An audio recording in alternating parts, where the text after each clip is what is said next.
गुरुर्ज्योति नमोस्तुते।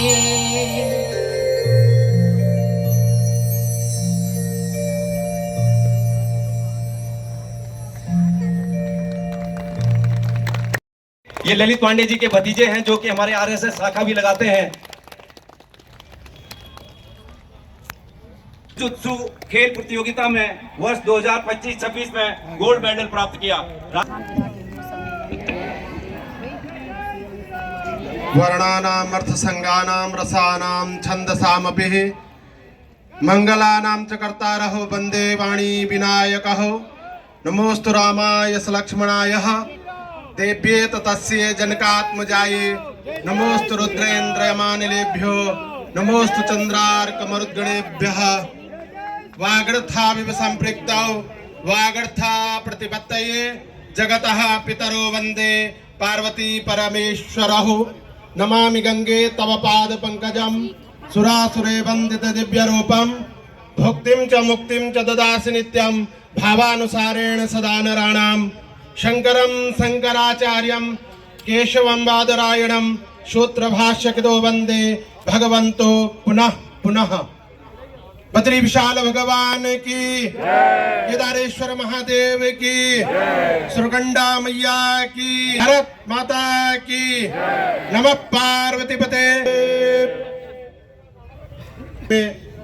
उपस्थित हुए हैं।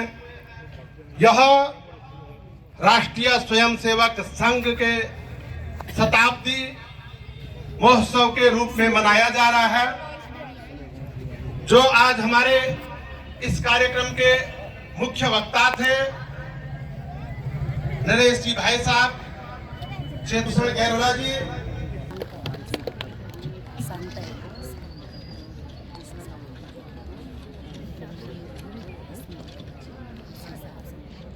उस गूगल से पूछे डाल करके कि सृष्टि का प्रारंभ कब हुआ, वो आपको बताएगा कि हिंदू धर्म की मान्यता के अनुसार सृष्टि का प्रारंभ 196 करोड़ वर्ष पहले हुआ, जिसको ब्रह्मा जी ने किया।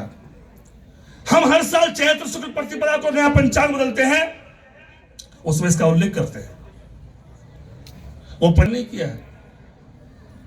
हम 196 करोड़ वर्षों से सनातनी हैं, और इसलिए सनातन राष्ट्र है, इसलिए हमारी संस्कृति, हमारी सभ्यता, हमारे जीवन मूल्य, हमारे जीवन पद्धति सनातनी है। माता का पुत्र हूं, मेरा कर्तव्य है, जब एक संसद के अंदर, एक व्यक्ति के अंदर मातृभूमि का भाव पैदा होता है, तो उसको लगता है कि देश के अगर 1 इंच भूमि पर भी कोई आकर पैर रखता है, विधर्मी कोई कब्जाना चाहता है, तो उसके दिल के अंदर दर्द होता है। और जब मातृभूमि का भाव नहीं होता तो कैसा होता है? एक बड़ी भूमि, ये महापुरुषों ने, पूज्य संतों ने बलिदान किया अपने अस्तित्व की रक्षा के लिए, अपने देश धर्म के संरक्षण और संवर्धन के लिए। हम कभी शांत नहीं बैठे। डॉक्टर साहब ने विचार किया कि कब तक ये बलिदान होते रहेंगे, इस प्रकार तो हम कभी ना कभी मिट जाएंगे। हमारी आजादी की सुरक्षा की गारंटी क्या है? उनके ध्यान में आया कि किसी भी घर, किसी भी गांव, किसी भी वार्ड, किसी भी शहर, इन सब की सुरक्षा और संरक्षण संवर्धन की गारंटी वहां का मूल समाज होता है, जो वहां का मालिक होता है। मैं तो अनेक बार प्रैक्टिकल करता रहता हूं, आप भी करके देखिए। हम किसी के चाचा चाची, ताई ताऊ हो सकते हैं, मामा मामी, फूफा फूफी हो सकते हैं, किसी के मित्र हैं। जब हम उस घर में जाते हैं, बच्चों के लिए कुछ खाने के लिए लेके जाते हैं, कई बार कोई बहुत अच्छे गिफ्ट भी लेके जाते हैं। एक प्रयोग करके देखिए, जिस बालक को, जिसने हमको आकर प्रणाम किया, बड़े प्रेम से हमने उसको अपने पास बैठाया, वो भी लाड़ दुलार से हमारे पास बैठा है, बड़े अच्छे से सारी बात कर रहा है। थोड़ी देर बाद आपने उसको गिफ्ट भी दिया है, सब कुछ है। थोड़ी देर के बाद आप उससे कहिए, बेटा ये जो कुर्सी है ना, ये बहुत अच्छी है, हमारे घर में नहीं है, हम इसको लेके जाएंगे। उस बालक की त्योरियां चढ़ जाती हैं। वो बालक चिंतित हो जाता है। आप उससे कहिए बेटा ये जो छोटी साइकिल है हमारे घर में नहीं है, हम अपने बच्चे के लिए लेकर के जाएंगे। वो साइकिल पकड़ लेता है, वो वहां से उठ करके अपनी मां से शिकायत करता है। और गांव गांव में उस ज्योति को जगाने के लिए रामकृष्ण मिशन की स्थापना की। ये उसका भी 129वां वर्ष है। आज भी हजारों संत ब्रह्मचारी ब्रह्मचारिणी विवेकानंद जी के विचारों के लिए अपने जीवन को समर्पित करके देश विदेश के अंदर काम कर रहे हैं। एक युवा संत दर्शन करने के लिए काशी आते हैं, कलकत्ता से ही चल करके आते हैं, सामने तर्क नहीं करते हैं। इसलिए किसी हिंदू संस्था को, पूज्य संतों को आगे आकर के और हिंदू समाज को बताना पड़ता है, हिंदू सम्मेलन करके, कि हम हिंदू हैं तो हमारा स्वाभिमान क्या होना चाहिए, हमारी आत्म जागृति क्या होनी चाहिए, हमारी चेतना किस दिशा में जागृत रहनी चाहिए। ये बात सही है कि राष्ट्रीय स्वयंसेवक संघ का ये 101वां वर्ष चल रहा है। विजयदशमी 1925 में इस देश के अंदर संघ प्रारंभ हुआ। विजयदशमी 2025 ये 101वां विजयदशमी उत्सव हमने मनाया। अनेक प्रकार के कार्यक्रमों की योजना बनी, उसी में ये हिंदू सम्मेलन भी है। 1875 में उन्होंने आर्य समाज की स्थापना की। उस आर्य समाज का भी 151वां वर्ष चल रहा है। जब लाखों गुरुकुल ये लॉर्ड मैकाले की अंग्रेजी शिक्षा पद्धति की भेंट चढ़ गए, आज के समय में भी 4000 से ज्यादा गुरुकुल, यहां गुरुकुल की बच्चों ने बहुत अच्छा और स्तुतिगान किया। तो केवल संस्कृत की शिक्षा तक नहीं, तो आधुनिक शिक्षा को भी समेटे हुए आज 4000 से ज्यादा गुरुकुल अगर कोई देश के अंदर चला रहा है तो वो आर्य समाज ही है।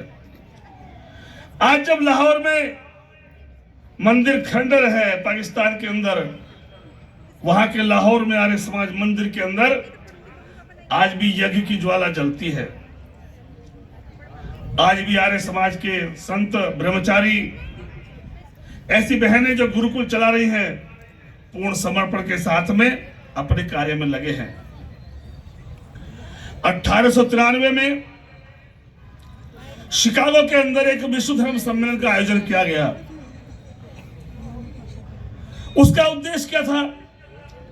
क्योंकि वो ईसाइयों की एक षड्यंत्र, कई भारत के पूज्य संत वहां पहुंचे थे, विचारक भी पहुंचे थे, पूज्य स्वामी विवेकानंद जी भी गए थे। लेकिन जब उनको अवसर मिला और उन्होंने अपना विषय रखा, तो लोगों को ध्यान में आया कि जो ईसाइयत है, जो इस्लाम है, जो ये अब्राहमिक पंथ के लोग हैं, ये तो दुनिया के अंदर आतंक मचाए हुए हैं। और भारत जैसे देश ने जिसको पिछड़ा मानते हैं, गयाबीता मानते हैं, भारत एक वो देश है क्योंकि वहां के लोग सनातनी हैं, वेदों में विश्वास रखते हैं, हिंदू हैं, आर्य हैं। उन्होंने सबको शरण दी, उन्होंने सबको गले लगाया। लेकिन ये सफेद चोगा पहने हुए पादरी, ये एक हाथ में तलवार और एक हाथ में कुरान लेकर चलने वाले लोगों ने जो आतंक मचाया है, उसका भी सामना भारत के हिंदू धर्म के लोगों ने कैसे किया है। जब वो विषय उन्होंने सबके सामने रखा तो लोगों को ध्यान में आया कि कैसे विश्व के अंदर हमको मूर्ख बनाया जा रहा है। कि आदरणीय नरेश जी भाई साहब को स्मृति चिन्ह भेंट करें।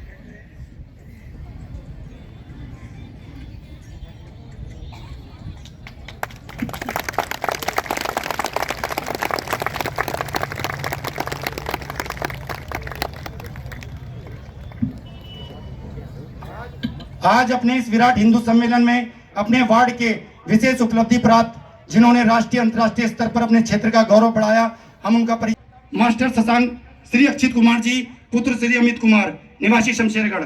आप एक फुटबॉल के खिलाड़ी हैं, आपकी बहुत सारी उपलब्धियां हैं, जिसमें कुछ आपकी उपलब्धि यह है कि तलवारबाजी फेंसिंग में आपने CBSE राष्ट्रीय खेल में स्वर्ण पदक प्राप्त किया है और आपको सम्मान देते हुए हम सभी गौरव का अनुभव कर रहे हैं। शीघ्रता करें अक्षित कुमार जी। मास्टर शशांक राणा ने संतोष ट्रॉफी खेली। आपने 37वीं राष्ट्रीय खेल में उत्तराखंड टीम में कप्तान के रूप में नेतृत्व किया और सिल्वर मेडल प्राप्त किया। आपको सम्मान देते हुए हम सभी गौरव का अनुभव कर रहे हैं।